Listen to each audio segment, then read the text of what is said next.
Welcome, welcome, welcome. This is the official start now that it is being recorded. So wonderful to have you all here at Office Hours. We did end up doing Office Hours with Colin a couple weeks ago, but he was coming back. So Dr. Beard, he's here for you today to talk shop. So as you know, the drill here, it's an AMA, so you can ask Colin anything. If you don't know about Colin, not only is he really smart, even though he doesn't wear glasses, he is actually a postdoc at University of Toronto's Rotman School of Business. He did his PhD at UCLA and his bachelor's at Harvard University. And he's worked in a variety of behavioral design organizations in the North America region, as well as Africa, and has incredible experience in the research field. And has done some very, very important research on, what would we say on time and money? Colin, would that be a good generic bucket? Yeah, the irrational patterns that people follow when trying to allocate their time and their money. And all of it. So Colin's got game. He's here to enlighten you. And I don't believe Joanna sent out a pre-question thing. So please, if you have questions, put them in the chat or raise your hand and I will moderate. But I heard that Shay's got a question. So I'm just gonna let Shay go bat lead off and then everybody else get in line. Firstly, thanks for the intro, Ryan. Too kind as always, and everybody else excited to chat with you about anything that you want to dive into today. But Shay, what do you got? Awesome, thanks, Colin. So I'm starting grad school in a couple weeks. I'm starting a Master's of Analytics program. It's kind of a mix of computer science, business, and statistics focused courses, and I'm hoping to use the experience to level up both as a behavioral thinker and a product designer. I was curious if there's any kind of areas in those three realms, computer science, business, or statistics, that you found that you rely on pretty heavily within your research. I like that question. So one recommendation I'd have for you is, I think there's an interesting new area of behavioral science that is kind of at the intersection of data science and behavioral science. And there's some really interesting stuff going on here, some really nice applied work, as well as some interesting academic work. And what I mean by that is a lot of the data science that is a lot of tech companies use right now is machine learning focused. So by definition, it's a black box, right? They're trying to make predictions, and the machine learning model doesn't tell you why it's making a particular prediction. You just you throw in as much data as you can, and it spits out a prediction, right? So great for things like recommendations on Amazon or Netflix. So it's really good at recommendations, but it's not very good at building new features. Or if the status quo changes, you can essentially throw out your machine learning model. So useful for predictions, not great for understanding your user. But there's some new stuff that is kind of interesting that kind of is at the intersection there. And one that I'd encourage you to look at is what you call adaptive experimental designs. So a lot of behavioral scientists are pretty excited about this. So this is the idea of, like, if you're running a tech company and you're looking at new versions and you've got several different versions in A, B, C, D, E, F test, right? In this case, you'll randomly assign people to different versions, and then the machine learning model will update and reassign people based on which ones seem to be working. So it can maximize your sample size and avoid exposing your users to conditions that aren't working. So there's this really cool thing that's called adaptive experimental designs. It's really interesting. That's also super useful. Like, a lot of tech companies are starting to use this, but they need people who have some expertise in it. So that's one thing to focus on. Cool. I'll check that out. Thank you. I'll say one other quick thing there, which is another kind of big new thing in behavioral science that there's a lot of discussion about, is when you test, an experiment in different conditions, the typical way to look at analyze them statistically is to look at means. What was the average effect? Take 3 versions of a fintech, which version got people to save more, right? And you say, on average, version B encouraged the most amount of saving. That's great to know on average, but the kind of new wave is looking at what we call heterogeneous treatment effects, which basically is a fancy way of saying version A might have worked for some people, version B might have worked for other people. And you can use some machine learning models to say, okay, if we know something about our user, let's use the machine learning model to tell us which version worked best for which person, and then make predictions of, okay, if I've got 3 different versions or 3 different nudges or whatever you want to call them, right, different intervention strategies that you can apply. This one should go to this person. This one should go to that person. So that's a kind of a nice thing of not using a one-size-fits-all approach to nudge tactics and behavioral economics interventions. It's saying it's saying different nudges work better for different people, and you can use machine learning to automate that process and apply different nudges to different people. So that's the other one to look at. So adaptive experimental designs and using machine learning for heterogeneous treatment effects analysis. Awesome. I'll look into papers on this. Thank you so much, Colin. If you have any interesting papers to send over, I'd love to see them too. Yeah, happy to. Yeah, there's lots of cool stuff on that. Yeah. Awesome. I'm hoping those are acronyms because those were long terms, Colin. I put my glasses on now though, so I should be able to retain them. You got it now, Ryan. You can handle it now. Adam Sorkin, you're up. I think you have a question. Oh, it's a little involved. Yeah, that's fine. So yeah, just get crazy. Yeah, so just Ryan, please let me know if I can, how many minutes I can take, because I could go for a while here with. We'll budget 10, and I will have tomato emojis ready to throw at you. Yep. If you're way over, how's that? I'm good at the tomatoes. So what I'm looking for here is I'll walk you very briefly through this experiment or test that I'm trying to set up. And I guess the feedback that I'm looking for is any watch outs or red flags that you see. And then also if I had to pick one of these interventions, which should be the most meaningful. Make sense so far? Yeah. So what this is we're going to be launching a feature on our vehicles that we're going to give away a free 90-day trial on, right? So time out, not a tomato, but just for people in the audience that don't know what you do, Adam, so this is a pilot for Ford. We've done some segmentation on usage of the feature as it exists. Starting next year, we're going to have some subset of the population that's going to get a free trial version of this feature. This is hands-free driving. That's what the feature is basically. And please don't tell the PR folks that I said hands-free driving. It's not supposed to be called hands-free driving. Anyway, just as chickens.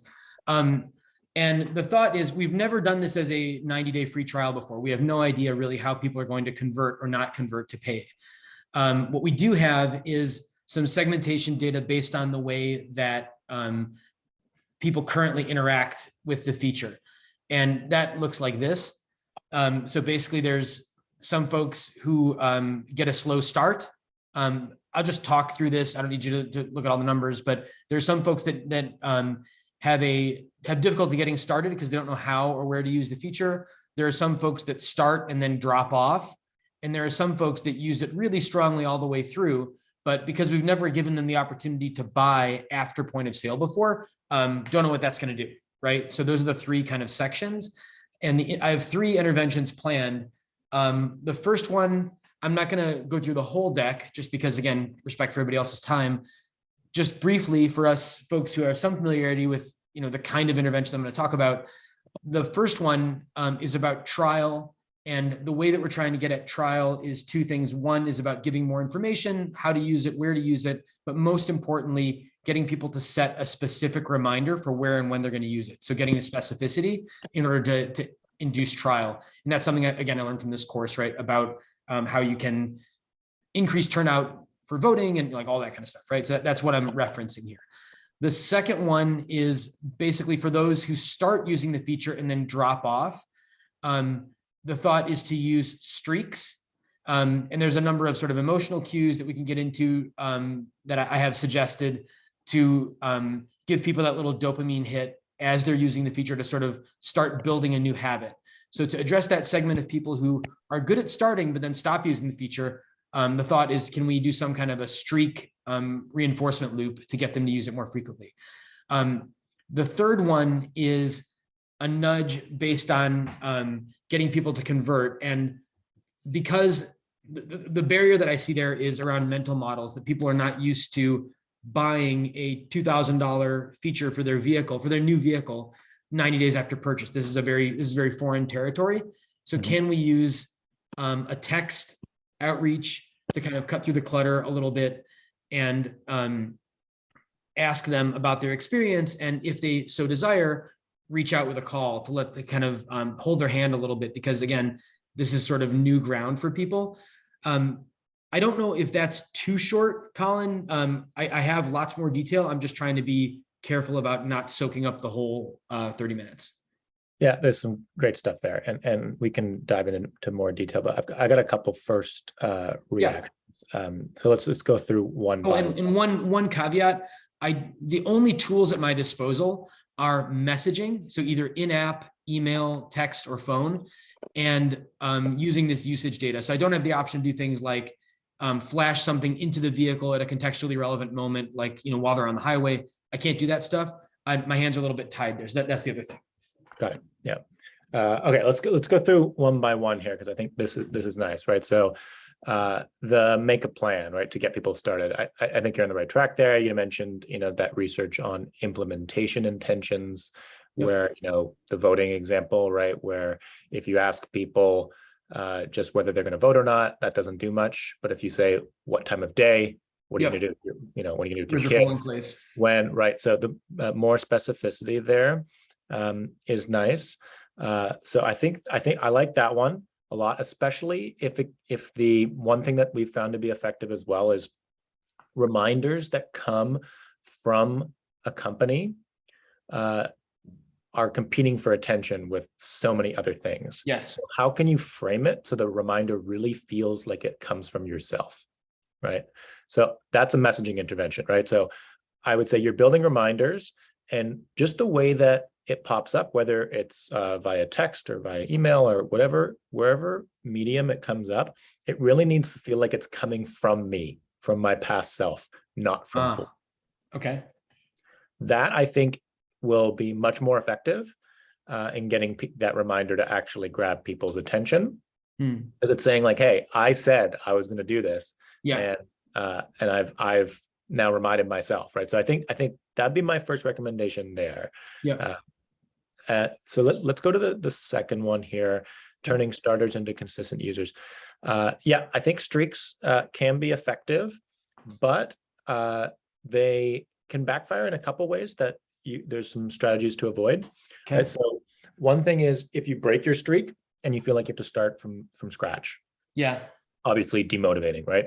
So there's been some interesting research on like saving money streaks and also like exercise streaks, things like that, where you build a bit of slack into the streak, right? Okay. So I meant to do, I want to exercise, say 5 days a week, right?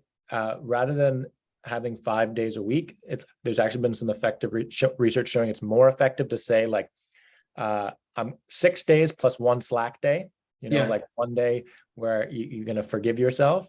So I think if you can, I'd probably need more information on the streaks to think of how you would build that in, but I would just say like, make a note of like avoiding that backfire effect where if people break the streak, that they feel like they have to start from scratch. I had some idea that it was going to be more of a rough, 20 days out of the last month or something like that. So we can give more people rather than less people hugs. Yeah, I think that's probably better. Yeah. Now, and the streak is how often you've used this new feature. That was the thought. Yeah. That it would be around frequency that is more than just switching it on and off to test it out, Yeah. Okay. And the motivation to flip it on when you're just at the starting to being consistent. So people might flip it on because of curiosity, for instance, right? And then the motivation to keep using it. What do you see as the kind of primary motivators that might lead someone to use it the second, third, fourth, fifth This is where we have the sort of, my corporate motivation versus me as a human motivation. The thing where I can get into the thing that I think makes sense is everybody wants to get the most out of their vehicle. When they buy a vehicle, they pay a ton of money and they intend to use all the features when they're buying it. And then within 6 months, they've decided they're only going to use 30% of the features, or like they've forgotten about the things they saw at the dealership. Yeah, so this is one where, streaks can be effective, but it usually, like the examples I gave with these kinds of like streaks and chunking and of goals, right, tend to be things that are like a bit of eat your vegetables kind of behaviors, right? Exercising, eating healthy, saving money, things that we know are good for our, long-term self, but involve a near-term cost. Yeah. You may want to be careful with having that mental model for something like a feature that's supposed to be net positive, like in the short term too. This is a great new feature that you enjoy. I don't need to convince myself to use this. That's true. So not to say that you should throw away the streaks idea, but I will say that it's typically not used for something like that, right? Like I don't need to go on a streak of, eating delicious cookies. Congrats, you've eaten, 5 delicious cookies this week. No need to tell me about that, right?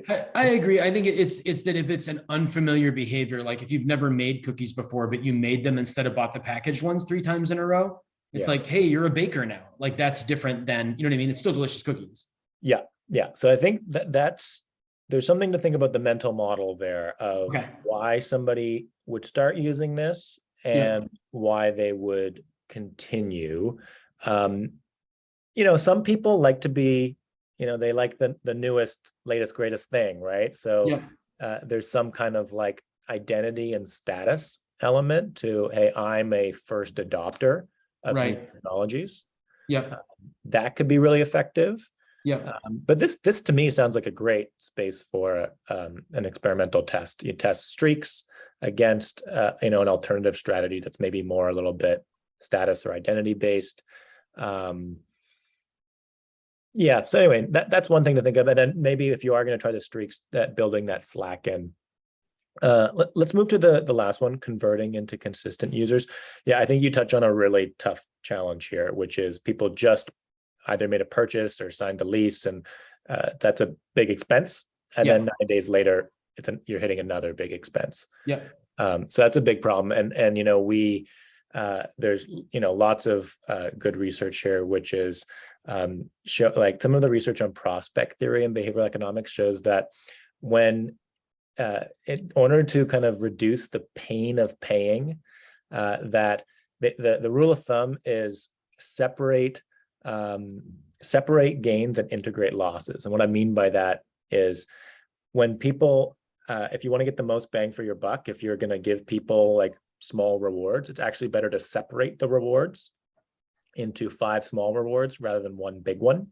That's been shown to increase motivation across a variety of different domains. And then the flip side of that is integrating losses, which is if you're going to, charge somebody an extra fee, it's better to integrate them rather than separate, right? So that's why sometimes, like when you go to a store, you buy the product and the extended warranty at the same time. They don't hit you with the extended warranty a week later, separating losses, right? So anyway, I'll just point your attention to that research. It may be unavoidable, but you are separating losses here, which is why it might feel so psychologically painful to incur that extra cost. If there's any way, now this is psychologically separated, so if there's a way that you could think of like, how could I connect these in some ways so they don't feel like 2 completely distinct costs? It's about framing, right? I think you want to avoid of like, hey, I just paid this large amount for my car. Now I also have like, there's no, I can't pour another $2,000 against this right now. Right. So yeah, so that'd be one. That was my first reaction to that of like, so you may want to think of the timeline of that. You may want to think of like, maybe capturing people when they're excited about this feature, where they commit to paying, but then it doesn't kick in for a while, or amortizing. I wonder if you can think about fee structure at all, that might be, that could be particularly effective. Yeah, I would love to be able to recast it as you get to go back in time and put this into your loan. Like you can kind of dial back the clock, and now your monthly payment only goes up like $6 a month instead of having to pay $2,000 all at once. Yeah. I don't know if I can do that or not, but yeah, I'm with you there. And that's some good fuel for me because again, a lot of the structure I didn't set up. And I'm kind of pushing back against, that gives me more to push back with. Yeah. And you know, sometimes a nice thing for these things too, is you can like push the payment out into the future. So, you know, okay, I've got this free trial, I've tried it. And maybe after people have enjoyed it, then you can say, okay, if you want to pay, payment starts next month, right? So I think sometimes that can be effective as well. So like that's like related to some behavioral economic studies on what you call like save more tomorrow. Yeah. You want to contribute to your savings account right now? No, but can I pre-commit, and even they can even put in their bank account information so it happens automatically to next month. That's when my retirement savings start. The same has been effective for giving to charity. So do you want to give to my charity right now? No, but how about your charitable donation kicks in at your next paycheck? Yeah, right? someday. Yeah, someday. So it just a little bit in the future. So a couple strategies on just like pricing strategy there. Cool. I want to ask just a follow-up there, because I think Adams is really rich and maybe applicable to everybody. But going to our 3Bs, Colin, woo, see, I put my glasses on, I can remember 3Bs.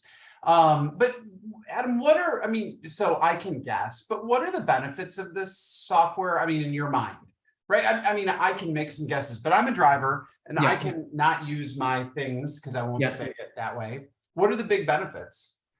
The benefits are that the benefits of hands-free driving or of Blue Cruise are that you can have a more stress-free driving experience, that it takes some of the weight off of you during some of your drive. Wouldn't say that it's not like a robotaxi where it does everything for you, but certainly if you're on a long drive or if you're in traffic and you wanted to take some of the weight off you for a while, I think that's the benefit, is it makes things easier and more comfortable while you're in the vehicle. Mm-hmm. So that's what I would infer. But then my question to the two of you is there a way to really amplify said benefit?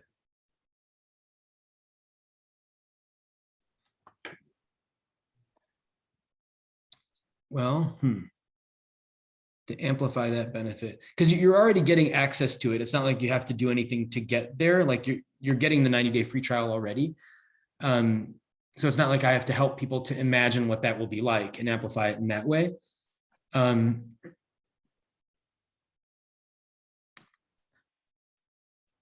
mean, it's interesting because there's messaging that I could think of, like, relax a little bit while you're driving, that would make you totally liable for all kinds of terrible things down the road if that were to happen. Like relax while you're in traffic. I see. So you're saying to signal the benefit that you'll get by trying this thing. I'm just putting that out there as that's cool. Another option, right? I mean, because oh, cool. Look, Mom, no hands. Like, that's cool. But I mean, like, take a little, we find that driving with Blue Cruise, makes people's blood pressure lower. You know what I'm saying? Like, I don't know if you can cool research like that to play with, but it might open up a different avenue of messaging. Yeah, no, I like that. I think there's definitely a thread there that I can pull on for sure on how to make this more real for people that don't have, that aren't close enough to it because they didn't buy the vehicle with Blue Cruise, right? They bought the one without. So maybe they need help in sort of imagining what that experience would be like. Yeah, and there's some features of cars that people don't necessarily use that much, but you still wouldn't want to take them away, right? Like people might not actually use a lot of, maybe they're not using their sound system that much or their navigation system that much. They're navigating on their phone, right? But they still want it in their car, right? So, I mean, I think that this might be one as well, like cruise control, maybe. Like, people don't actually use cruise control a ton, but they still want that option there. There's some stuff on like, not closing doors, right? So it's like, that I think it's when you get towards the end of this 90-day free trial, thinking about how you talk about this service, that'll be really critical. That's interesting. I mean, we definitely, like, one of the big hypotheses here is that usage is correlated to conversion, which is not necessarily the thing. There are people who they buy a big SUV because they tow a boat twice a year. Right. And they're absolutely going to buy an SUV next time too, because they might tow that boat 3 times next year. Who knows, right? Yeah. And it's hugely tied to their satisfaction with their vehicle, even though it's not at all correlated with usage. So I like the idea of throwing a hook in there to be like, next summer is going to be here before you know it. And when you're driving to grandma's house, 10 hours a day, like you're going to want to have this feature. So secure it, lock it in now. Over the course of your vehicle, it's not going to be that much type of thing. Yeah, I think there's a lot of people that want to hold on to something because their future self is going to use it. Yeah. People join a gym and then never go, but they keep paying because Yeah. the ideal version of themselves. I don't know. You're looking cool as well. There's a bit of like that as well. It's like when you're going on a road trip with your friends that, you can pay more attention to, I don't know. Yeah. As Ryan said, you gotta be careful with your messaging here. But Yeah, that's right. But I do think there was something interesting that you kind of surfaced there. Like, I mean, going to your grandma's isn't the line, but like for your next adventure, Sure. relax a bit. I mean, again, not exactly the right language, but I like the idea of, an adventure, or like have someone help you on your adventure. I mean, whatever, something like this. I don't know. Gotcha. That's good. So thank you, Adam. Though I think there was a lot of stuff that a lot of people could think about there. So that's cool. So thank you. We're gonna bop Thanks, over guys. to Bjorn because I wanted to do the alliteration. Bop to Bjorn, and then Laura has a question after that. So Bjorn, what's going on, man? How you been? Thank you. I'm doing well. Thanks. Yeah, it's lovely to be here again. And Deutschland ist gut? Yeah, Germany is fine. I could speak a bit of German with you here, but we have other people here who might not. So I know, I was just showing off my 5 words. You know how I am, Bjorn. So bring the question. So I got inspired. I hadn't prepared, but I got inspired by the previous 2 questions. So it's much less defined than Adam's, for example. But so I'm working at Springer Nature, an academic publisher. We publish journals and books and stuff. And I am just kicking off a project to do our first e-commerce for business to business single title books. So like you license 1 book for your library because a patron wants it. That's pretty much it. You pay 250 euros and we make that available to all of your organization via self-service flow.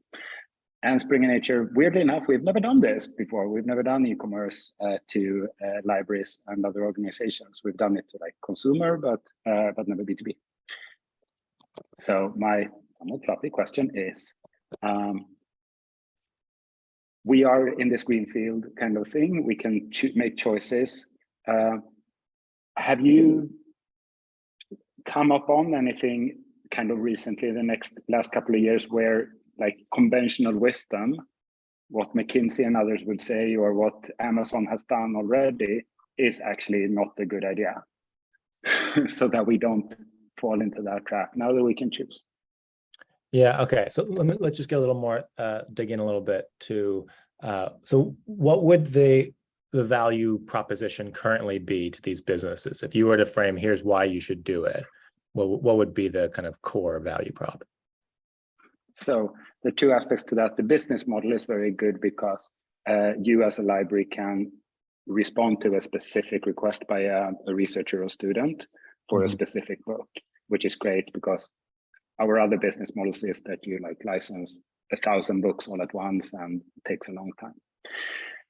When it comes to our so we currently do this, but we do it manually, which means that from the moment when you place an order, it takes us between 1 week and 4 weeks to actually give the patron that access. And with e-commerce, we'll be able to do it hopefully in 15 minutes instead. Okay, so that is the main thing. If I'm a library and somebody wants a particular book under the current system, there's going to be this delay of okay, and then if they paid this monthly licensing fee. No, it's actually a one-off thing that they pay that after the fact. They don't need to pay it instantly. We'll invoice them at the end of the month, but we'll give instant access. Okay, so they want to offer instant access to one of their customers, and they pay a one-off fee in order to offer this. Okay. And then they presumably also be paying a monthly rate for access to a whole bunch of other books, or this would be your Yeah. So this would be in addition to what you're currently doing, current customer. Do you also want this extra feature to be able to offer, well, I guess like books and articles that you can't currently offer, that it kind of expands your total library size? Yeah, exactly. So more or less every year, libraries will come to us and they'll talk to a salesperson, wine and dine and that kind of thing, very manual process, and they'll spend maybe 30,000 euros with us to license 2,000 books or some such. Those are not the correct numbers, but I don't know the numbers because and then, but throughout the year, it's possible for them to now dip in and just, oh, I want this book as well. Got it. And I want this book as well. And I want this book as well. Yeah. Okay. So we'll more just make kind that of possible very quickly. More bespoke than just kind of buying a chunk of books. You can now ability to buy individual ones. Yeah. I mean, I think there's something interesting there. Would this end up being kind of expensive to a lot of libraries, because they would, imagine if I'm a library and right now, like at a university, for instance, now every time a student comes and wants an additional book, I'm on the hook for an extra $250. That is true, but those $250 are already budgeted, like for books, and the prices are expensive, but the library is not surprised. They already know the kind of price level. Yeah. So there's no big like price sensitivity, I think. I'm not quite sure about that. But that we are a bit expensive is generally known. Okay, there is one thing that springs to mind, which is related to that integrating losses versus separating gains idea, which is there's been some interesting research on people paying for, say, like newspaper subscriptions or Netflix or something, that, okay, if I want, I'm paying a monthly rate, right? But often what you find for these like newspaper subscriptions is a ton of people will read, like the New York Times, for instance, the first 4 articles, and then when they hit the paywall, they'll never subscribe, right? Because it's just too much. I can't be bothered. I just want the free ones. And there's been some interesting research looking at if you were to say, well, instead of doing that, why don't you have people pay per article, right? And you make them really cheap, but you just pay for each individual article. Okay, now, say me as a customer, you were getting New York Times getting $0 from me. Now you can at least get a little bit, right? Okay, you charge me 25 cents for an article, but there is a threshold. And this is what some of the behavioral science literature is looking at. If it's a low enough number, I basically treat it the same as 0, right? So now it's obviously different by person, but something like 25 cents, I treat that as essentially 0. And I don't even really, I don't incur any pain of paying, right? This is kind of a similar concept. There's interesting research on pain of paying. So if it's cheap enough, great strategy. As soon as it gets expensive that I feel like I have to make a decision, then you're better off doing the monthly subscription rate. So this is just one area of research to keep an eye on, of when does it make sense to pay piece rate versus when does it make sense to pay a flat licensing kind of standard monthly fee. And usually when it starts, now I would encourage you to think of, like, from the perspective of a library, does $250 feel meaningful?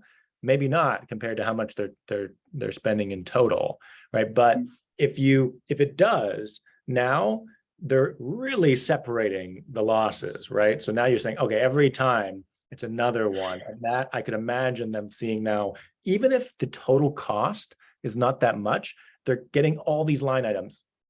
Another book, another like 250, 250, 250, 250, 250, right? And so maybe when you're thinking about how you send out your invoices or how you frame this, that you might want to integrate them, right? So you're not, Mhm. you don't want them to feel that $250 every single time, right? What you want them to focus on is the total number, right? So, okay, you had, X number of people ask for it. So this was an extra $3,000, but look at all the value that you provided to your users for just $3,000, right? So this is my recommendation kind of falls into this. Be careful about having 100 extra line items, even if they're small, right? You can imagine like getting a receipt and you've got the same total price, say for a year, the library is paying $50,000, right? Same total price. One of them has 2 line items. The other has 200 line items, right? The 200 line item one is going to feel more painful than the 2 line item one. So that I think does go against some conventional wisdom, which is, you should use a subscription model for everything. Everybody's trying to turn everything into a subscription. Sometimes pay as you go is nice, but the way that you frame that to your prospective customer, I think you got to be careful about separating losses. What's your first reaction to those thoughts? Yeah, I like it. There's something about like transparency, but I think we can so that because they need to also keep records of what they've licensed and stuff, but I think we can make that available, but not front it. Yeah, maybe you present it on by month or by quarter or something of, hey, you've spent X dollars on these for additional books this month. So you can say, hey, 10 books at $250, but you just give them the total, right? So you can keep it totally transparent. But I think you also probably wouldn't want to like ping them every time. Hey, you just incurred another $250. You just incurred another $250. That could start feeling like, whoa, we're really paying a lot here. We need to rethink it. Because the other thing, when people set up a monthly or a quarterly licensing system, they often forget about it, right? Yeah. Which is kind of, you want them to feel the value, but not feel the pain of having to pay every time. Can I interject one of these moderator questions that I'm known for? So my question is, okay, so Springer Nature, this is a super important publication.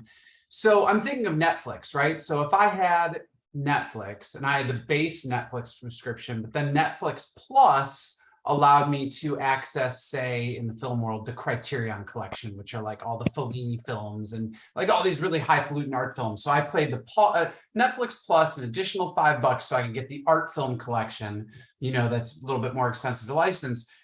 Isn't there a world where you could be like, oh, you can have our regular Springer Nature collection with 10 bajillion titles, but if we give you Plus, you have an allowance for like $2,000 every month for titles that might be outside of our main stable of offerings? Is there a world to package it that way with a plus version? So so what I'm hearing there is kind of almost a prepaid amount that you then use, kind of. Yeah, like you're saying, oh yeah, and do you want to be able to get some really rare stuff every month? Pay an extra, €1,000. Or something like this. To your point, Kyle, Colin, of bundling it. Yeah, just the principle that I think underlies that is nice is what you want people's mental model to be is a lot of additional value for only a little bit extra cost, right? So you want to compare it to what people are currently paying, right? Because the library's already investing a lot in Springer Nature, right? Like they're, how much is I'd say a yearly subscription? So it varies a lot, of course, but it's often in the tens of thousands of dollars. Yeah. So say they're already investing $20,000. What you want them, this is now just kind of like, as Ryan was saying, price bundling and framing. You want their feeling to be, this is a lot of extra value for, I was already paying, $20,000. Now I'm going to be paying, $21,000, and I can offer a lot of extra value to my customers, right? I think that's the key. $1,000 next to $20,000 doesn't feel like that much, right? Especially from in a business setting, right? That incremental cost, people don't treat it like that much. But $1,000 kind of on its own, when there's no reference point there, can start feeling like a lot. And this kind of goes to Adam's challenge too. Like $2,000 is not that much compared to the overall price of a car, but compared to other bills in your life, yeah, that's big, right? Mhm. So I think you want to take advantage of reference points if you can, right? Which is, you're already investing a lot. This is a small additional cost for a lot of extra value. Cool. Yeah, and we can actually also literally show that value, like how much the book was at least downloaded, maybe not read, but downloaded by patrons after the fact. So we can also like back up things with that. Yeah, I think that's nice, right? And I think when you're presenting this to potential new customers who are already paying $20,000-$30,000 for a licensing fee, presenting them, like trying to compare it against that is, you want that to be top of mind. You don't want them to like, okay, we pay for this now, a little bit later, you say, oh, do you also want to pay us, $250 extra every time? I think you want people to sign up for that at the same time, right? So this is again about, integrating losses in this case. And so, I would just be careful about using the larger amount as the reference that makes this feel small. That cool challenge like that. Thank you. Yeah, it's thanks for the advice. Very. Oh, thank you so very much. inspiring. That was fascinating, and I love, Colin, how you dovetail these challenges together. It's excellent. So speaking of dovetailing, Laura, you have been chatting up a storm. You've got all kinds of clarifying questions for Colin, so come on down. We would love to hear from you. Yeah, it's very, very interesting conversation and great advice from Colin. I was just wondering if he could maybe share some links with, experiments showing, the impact of integrating losses and separating gains. Because I'm in financial services, and, fees for financial services is a very tricky challenge that we are still trying to, solve, crack the code there. So it'd be really helpful. Yeah, I will say some of this gets a bit wonky. Now, happy to send you some of these articles. This is like some of the stuff on what we call like prospect theory and cumulative prospect theory. This is some of the founders of behavioral economics who did this research, Daniel Kahneman and Amos Tversky. Very wonky stuff. But there's been, I can find some summary articles as well, and some applied ones, because people have used this research of, so the key terms that, before we send you separately, the key terms would be prospect theory, cumulative prospect theory. And then the other key term is something called hedonic editing.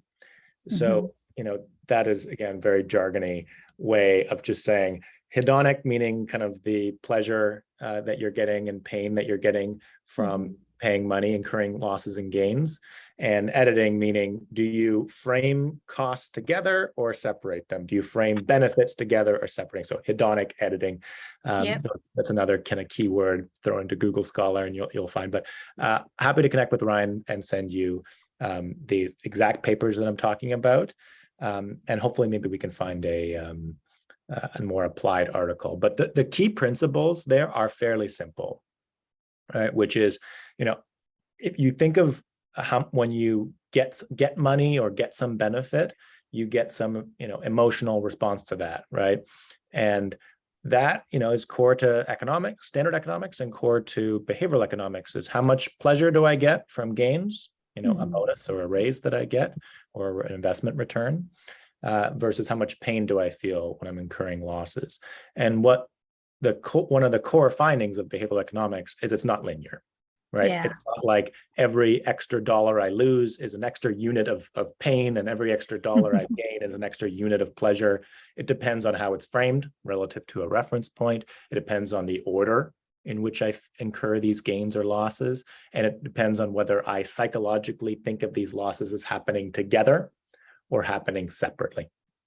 right? So that's the way to think of it, just from like a psychological standpoint. And when you're Under over 50. oh, so Sorry, I was doing research and not muted. My bad. no problem. That's kind of an overall one, but that's a great question, and I love the enthusiasm. So yeah, definitely dive into the research. I think there's a lot of applications to the way you think about pricing in financial services. And I know, I think the thing to be careful about there is, again, all these small fees, right? Yeah, exactly. Yeah, right? flat People fee hate or that. small fees Yeah. here and there as they, Yeah, people really hate that. Like, Yeah. so there's one interesting research on what you call deductible aversion. So when you think of insurance contracts, people hate deductibles, right? And if you look at like the overall value, like expected value of an insurance contract, people will take, well, and they've done experiments on this in research on deductible aversion. People will choose insurance contracts that are objectively worse for them just to avoid having to pay a The deductible. deductible. Yeah, co-pays and deductibles, people hate that. And that's, yet we continue to have them. yeah, because well, it kind of can make sense from a business standpoint Yeah. to have Yeah. them. But this is just having a realistic sense of people's psychology of just because you're offering them an objectively better contract doesn't mean they like it more, right? They feel terrible when they go to their dentist or their doctor and they're like, they get them some big expensive bill and they forget everything except for the deductible that they had to pay. They'd rather pay higher monthly premiums and no deductible. Thank you so much. Yeah. Very helpful, Colin. You had one other thought on fairness and transparency. Yeah. So when we bundle costs that way, how do we balance that with, people's desire for fairness and transparency? Well, where did all that money go, for example? Yeah, I certainly would never recommend any deception here because that's a terrible long-term strategy. So you'd want to make sure that it's very clear what the cost structure is, but it's just about how you're framing it and how you're presenting it, right? I mean, there's the example that we talked about with, say,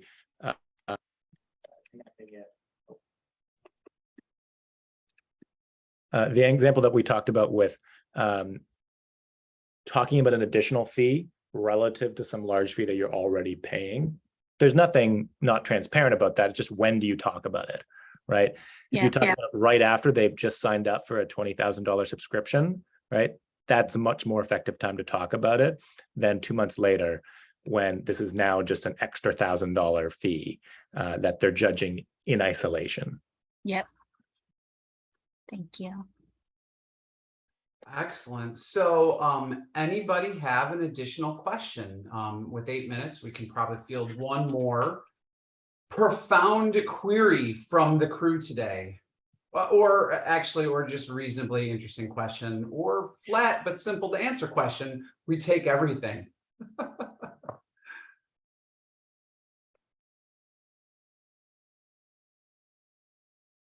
I don't know, Colin, it looks like there might not be any other curiosities today. I feel like Adam always has a follow-up question though. Adam, are you sure you don't have a follow-up question? No, I don't think I have one today, guys. I'm a little bit tapped. I'm kind of moving on to how do I put to work the good insights I got in the first part of the call.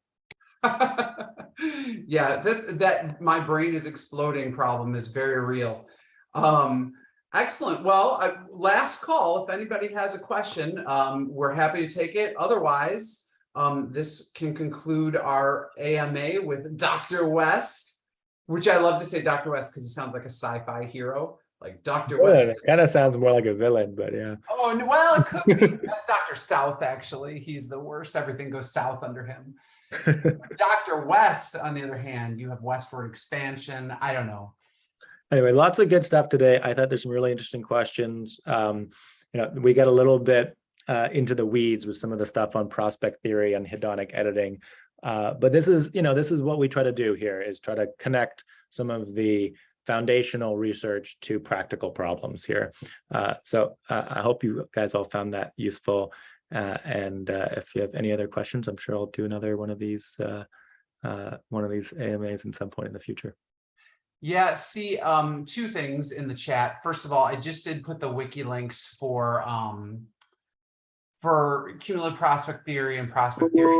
Go to the works cited. I mean, you can read the summary, but it's the works cited will get you to the seminal text. And then there was a YouTube for the hedonic editing. And then, yes, Adam, we're dating ourselves. That's why Don West, Dr. West. 1965. Yeah. Yeah, I saw this in reruns. Adam, he might have seen it when it really happened. Oh, I don't think we go that far back. I'm kidding. You're not that much older than me. But awesome. Thank you everybody for a great time, and emojis or thank yous to Colin in the chat for all your wisdom. Colin's been on for a lot of things this week. So Colin, thanks for everything this week. It's been Pleasure. beauty. So thanks everyone. Appreciate you all tuning in. Awesome. Well, have a great Friday or Friday night for those of you in Europe, and we'll see you all next time. Thanks everyone. Take care.